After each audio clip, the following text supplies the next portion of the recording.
안녕하세요. 오늘도 사연살롱을 찾아주셔서 감사합니다. 저는 50대 주부예요. 저는 36살에 결혼을 했어요.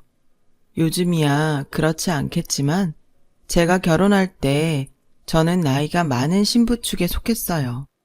윗동서도 저보다 나이가 한참 아래였죠. 결혼 전에도 시아버지는 제가 나이가 많다고 은근히 눈치를 주시고 마음에 들지 않는 티를 내셔서 섭섭할 때도 많았는데요. 다행히도 시어머니가 항상 잘 챙겨주셔서 그걸 위안으로 삼았어요. 결혼 후에도 시아버지 태도는 달라진 게 없었어요.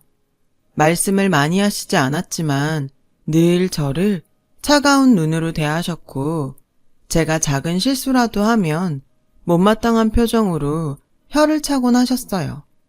그런데 윗동서한테는 어찌나 살가우신지 그러지 않으려고 해도 저절로 서운한 기분이 들곤 했죠. 시어머니는 저에게 따뜻하게 해주셨기 때문에 정말 좋았어요.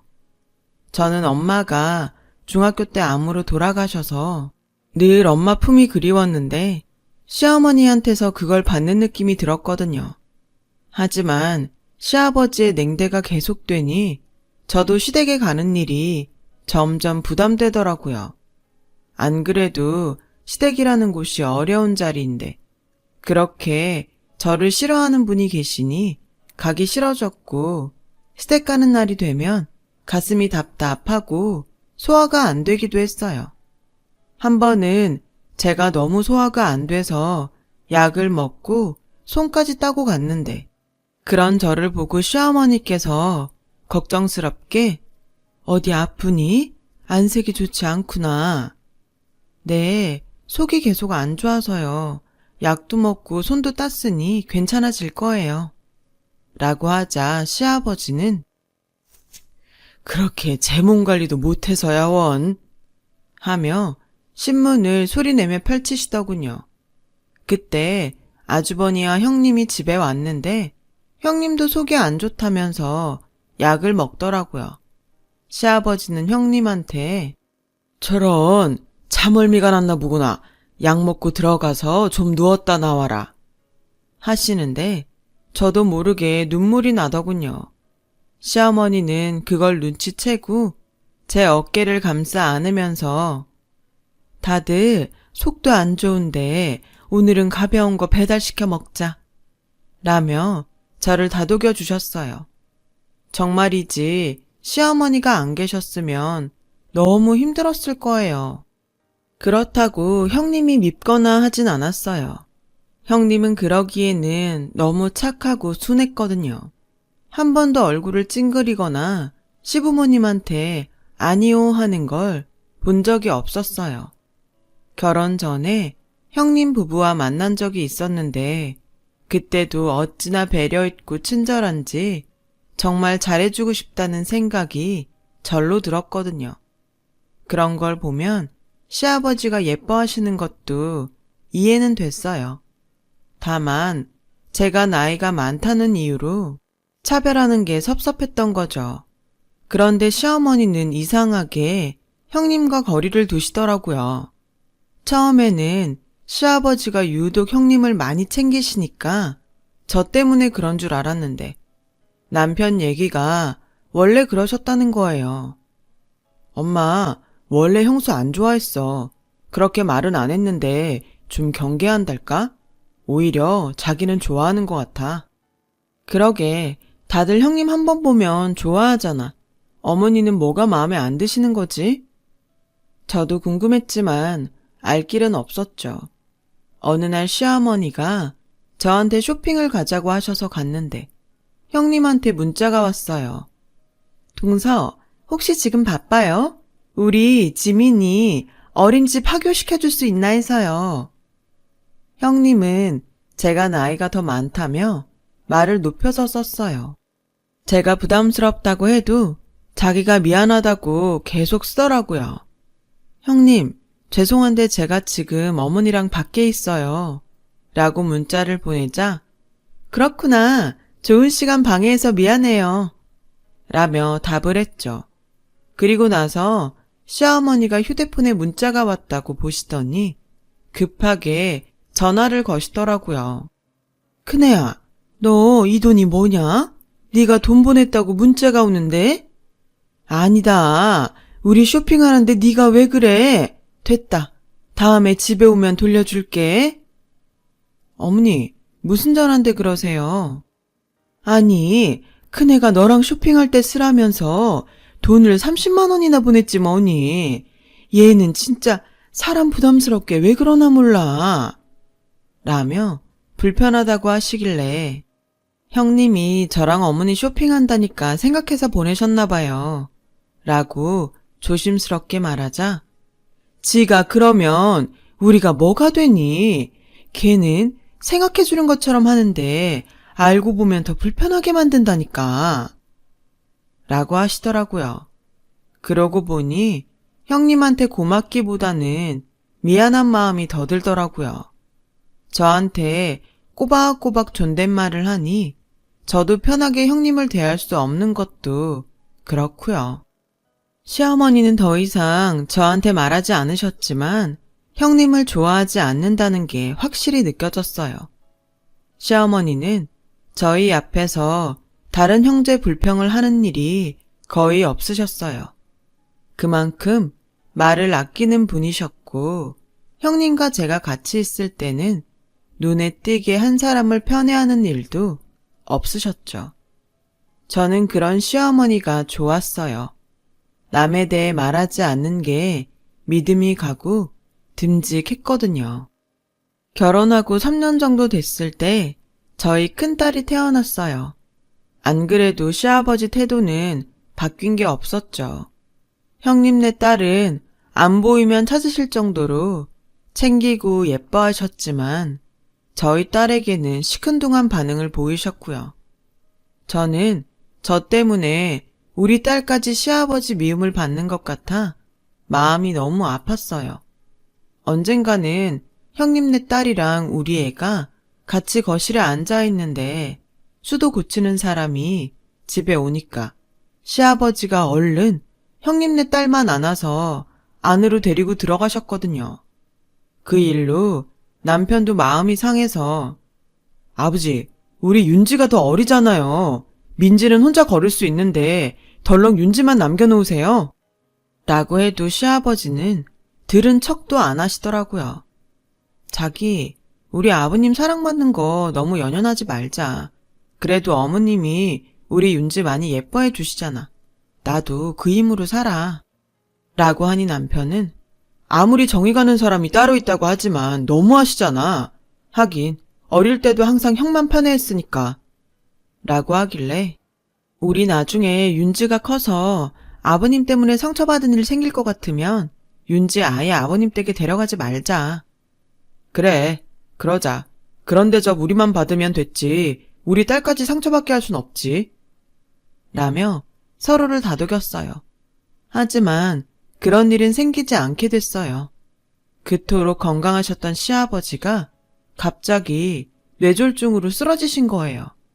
다행히 병원에 빨리 가서 응급조치도 잘 받으시고 후유증도 많이 없었는데 그 이후로 자꾸 시름시름 앓으시더라고요. 그래서 저와 형님이 번갈아 가면서 시아버지 병간호를 했는데요. 저는 아무리 해도 형님을 따라갈 수 없었어요. 진짜 비싸고 구하기 힘든 영양제에서부터 그때는 잘 없었던 산삼배양액까지 가져왔고요.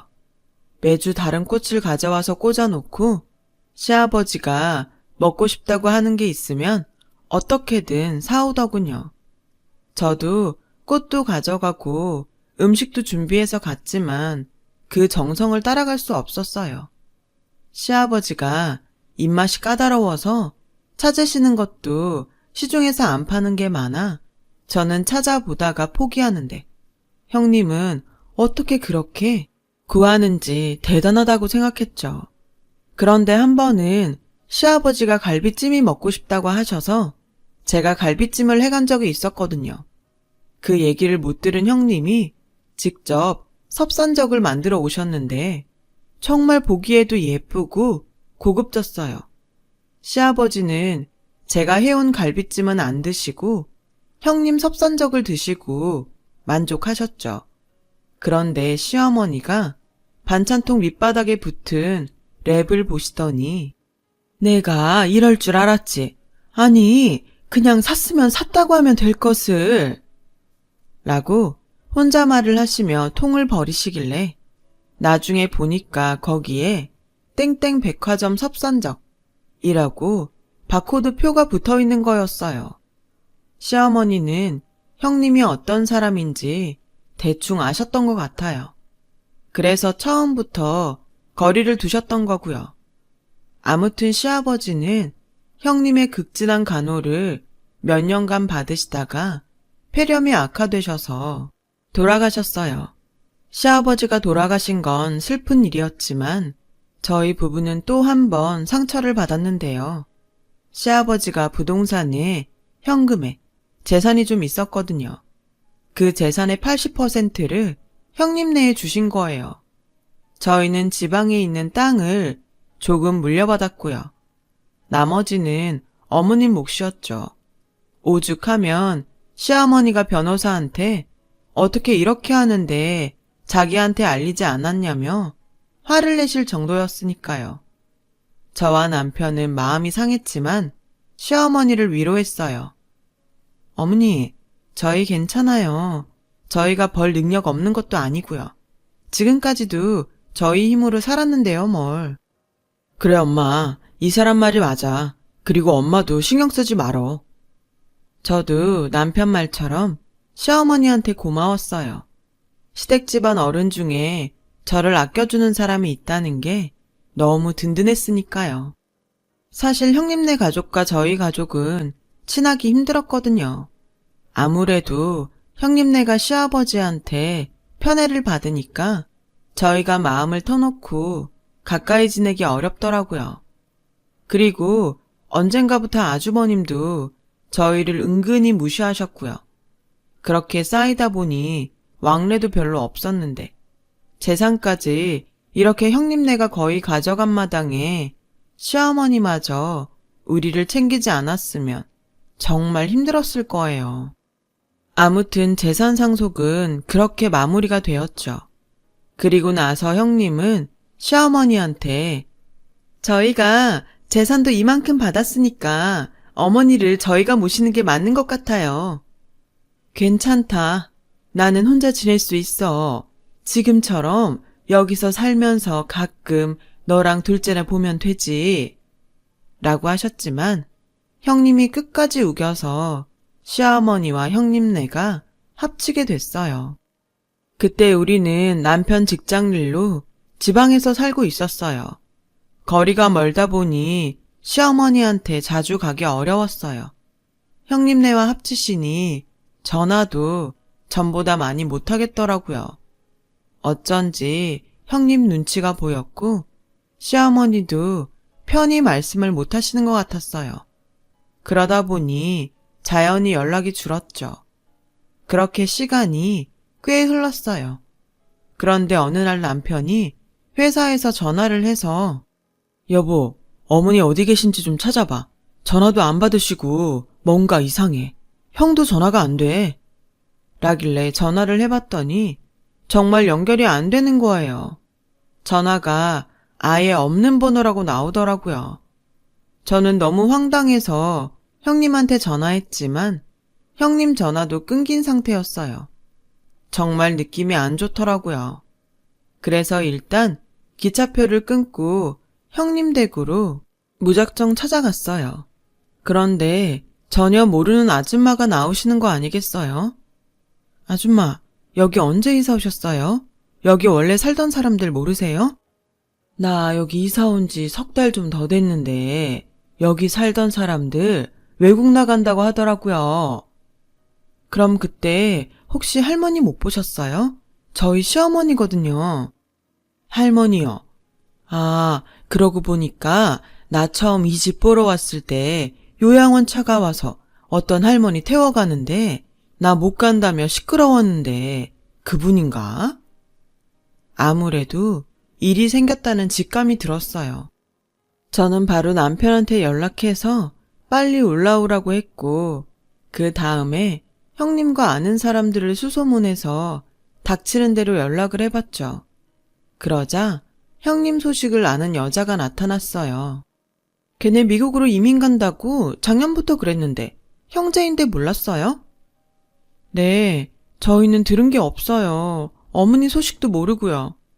라고 하자 그 여자는 시어머니 치매 와서 자기는 못 돌본다고 요양원 입원시켰단 얘긴 들었어요. 라는 거였어요. 그렇게 건강하고 기억력 좋던 시어머니가 치매라니. 저는 믿을 수가 없었어요. 저는 남편이 올라오자마자 이사 온 사람이 봤다는 요양원부터 찾아갔어요. 하지만 시어머니는 거기 안 계셨어요. 그분 한 달만 있다 나가셨어요. 며느리가 다른 요양원으로 옮긴다고 했거든요.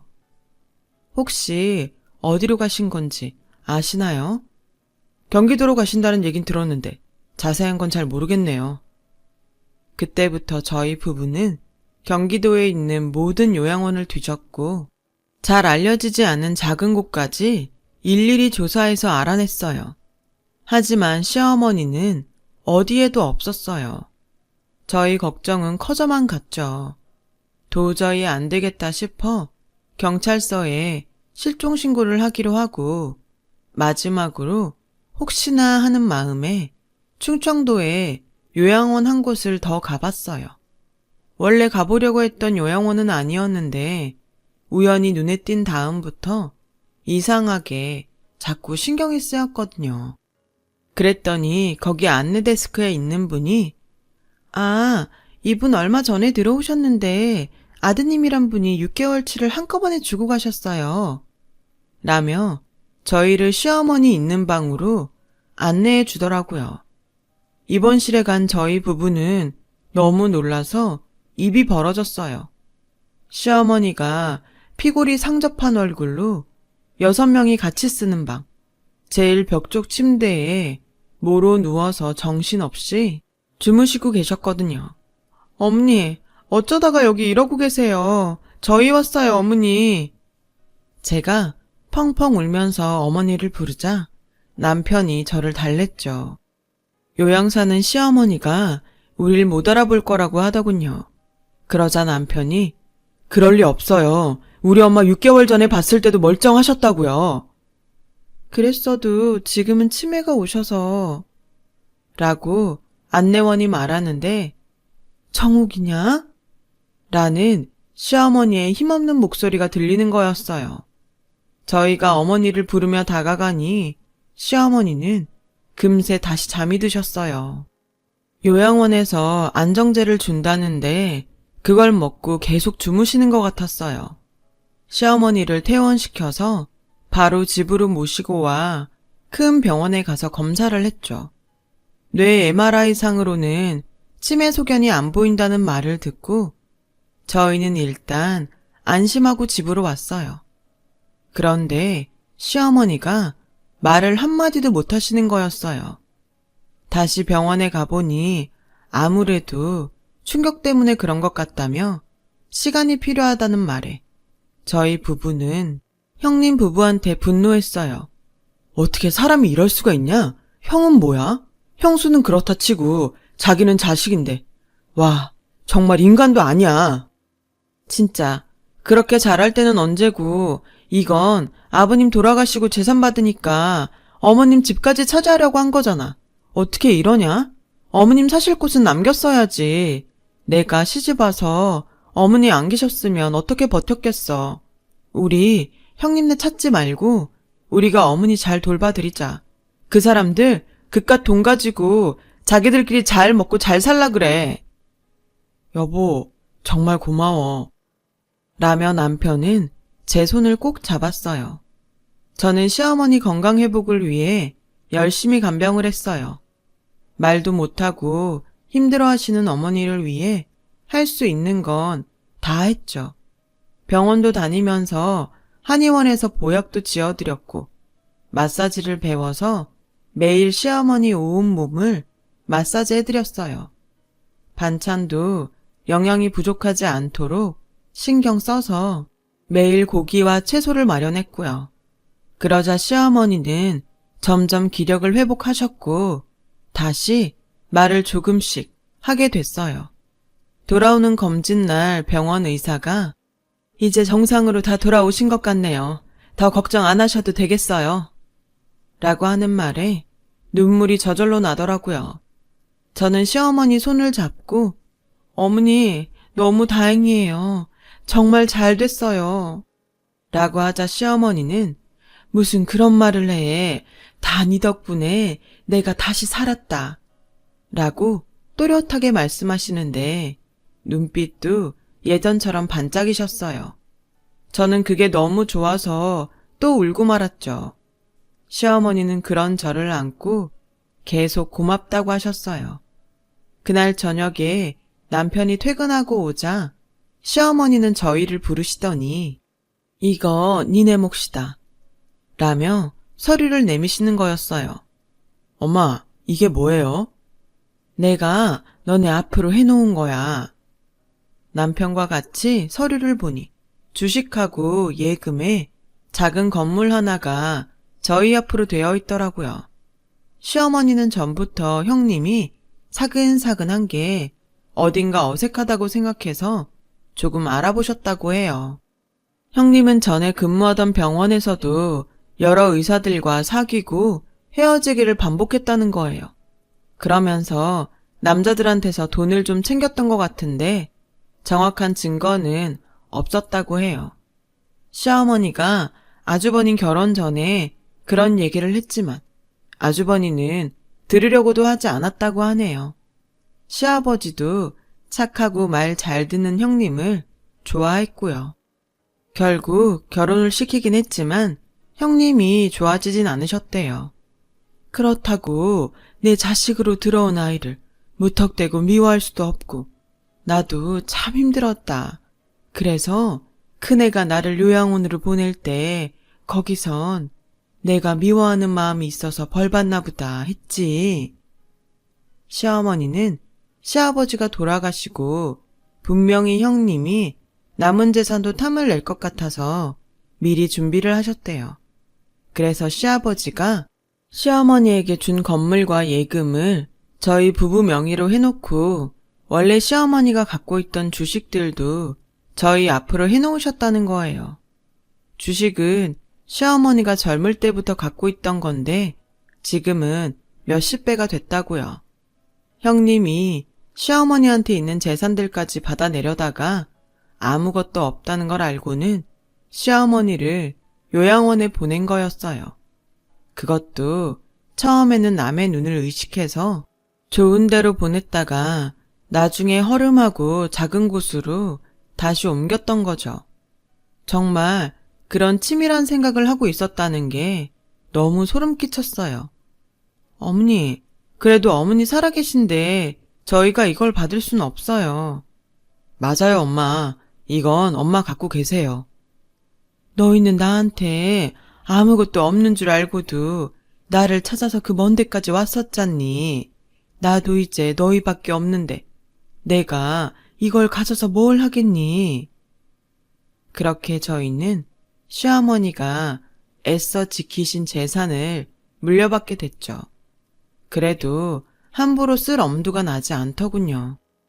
저희는 열심히 일을 하면서 시어머니와 함께 잘 살고 있었어요. 그러던 어느 날 모르는 번호로 전화가 왔어요. 저는 보이스피싱일까봐 받지 않았는데 계속 와서 할 수 없이 받았죠. 동서, 나예요. 잘 지내요? 형님? 아니, 지금 잘 지내요라는 말이 나와요? 저는 아무렇지도 않게 밝은 목소리로 인사하는 형님이 어이가 없었어요. 형님은 오해가 있었던 것 뿐이라며 곧 한국에 들어가는데 만나고 싶다고 하더군요. 그래서 집이 아닌 다른 곳에서 보자고 했죠. 시어머니가 보시면 또 어떤 충격을 받으실지 모르니까요. 저와 남편은 마음을 단단히 먹고 형님 부부를 만나러 갔어요. 두 사람은 잘 지냈는지 전보다 훨씬 살이 쪘더라고요. 연락도 못하고 가서 미안해요. 어머니 요양원 보내고 연락한다는 게 너무 바빠서. 됐고, 무슨 일로 보자고 하신 겁니까? 남편이 형님 말을 끊고 딱딱하게 말하자 아주버니는 무슨 일이라니 형제 사이에 당연한 거 아니야? 했고 형수는 다 오해가 있었어요. 저희가 급하게 할 사업이 있어서. 그래서 말인데 우리 사업에 투자를 좀 해줬으면 좋겠어요. 형님이 생글거리며 얘기하는데 너무 얄밉더라고요. 얘기를 들어보니 그 사업이라는 게 건강식품 다단계였어요. 지금 두 사람이 자기들 밑으로 회원들을 늘리느라 계속 돈이 들어가는데 조금만 더 하면 되니까 곧 수익이 나서 투자금을 돌려준다는 거였어요. 저와 남편은 기가 막혀서 서로를 쳐다봤어요. 그렇게는 안 되겠는데요, 형님. 저희도 아까워서 못 쓰는 돈을 어떻게 그런 일에 투자해요? 라고 하니 형님은 계속 웃는 얼굴로 이건 서방님이 정하실 일 아닌가요? 동서가 나설 일 아닌데? 저는 화가 나서 내가 진짜 동서고 나발이고 이런 거 떼고 사람으로서 말하는데 너 어린애가 인생 그렇게 사는 거 아니야. 어디서 여기저기 등쳐먹고 쉽게 돈 벌어서 먹고 살려고 들어? 재산 안 준다고 시어머니를 이름도 없는 요양원에 보내? 내가 너 그래도 윗 동서니까 봐주는데 경찰에 신고하기 전에 우리 앞에서 그냥 사라지는 게 좋을 거야. 라며 아주 세게 나갔어요. 그리고 남편하고 같이 일어나 나오니 두 사람이 저희를 붙잡으며 돈을 달라며 사정을 하더군요. 아, 다 듣기 싫다니까요. 정말 경찰 부를까요? 라고 제가 소리를 꽥 지르자 두 사람은 그제야 포기를 했어요. 알고 보니 둘은 미국에서 다단계로 편히 돈을 벌려고 하다가 가지고 갔던 돈을 죄다 탕진해서 처음 가서 샀던 집도 팔고 여기저기 전전한다고 하더라고요. 저희는 집으로 돌아와서 재산을 시어머니 살아계신 동안에 어머니만 위해서 쓰자고 다짐했어요. 어머니가 저희를 생각해 주신 만큼 어머님한테 돌려드리는 게 맞다고 생각했어요. 그렇게 결정하고 나니 마음이 한결 편하더군요. 형님네는 한참 후에 한국에 다시 돌아와서 저희에게 몇 번이나 연락을 했지만 저도 남편도 전화만 받고 찾아가지는 않았어요. 그 후로 형님네 가족은 저희에게 더 이상 연락이 없었고요. 그래도 남편 핏줄이니 걱정도 되고 생각이 날 때도 있지만 시어머니한테 했던 걸 생각하면 괘씸해서 견딜 수가 없었어요. 시아버지도 속인 거나 마찬가지고요. 돈 때문에 사람을 이렇게까지 만들 수 있다는 거 보니 그 힘이 대단하긴 한가 봅니다. 지금도 저희는 시어머니와 잘 살고 있어요. 시어머니는 여전히 정정하시답니다. 저희는 많은 욕심 내지 않고 아이 잘 키우고 어머니 건강히 잘 모시며 잘 살아가고 싶습니다. 제 사연 들어주신 분들 감사하고요. 모두들 평안한 하루 되시길 바랄게요. 감사합니다. 행복하세요. 여러분, 사연 댓글에 응원과 현명한 조언 부탁드려요. 좋아요와 구독은 저에게 큰 힘이 됩니다. 오늘도 좋은 일 가득하세요.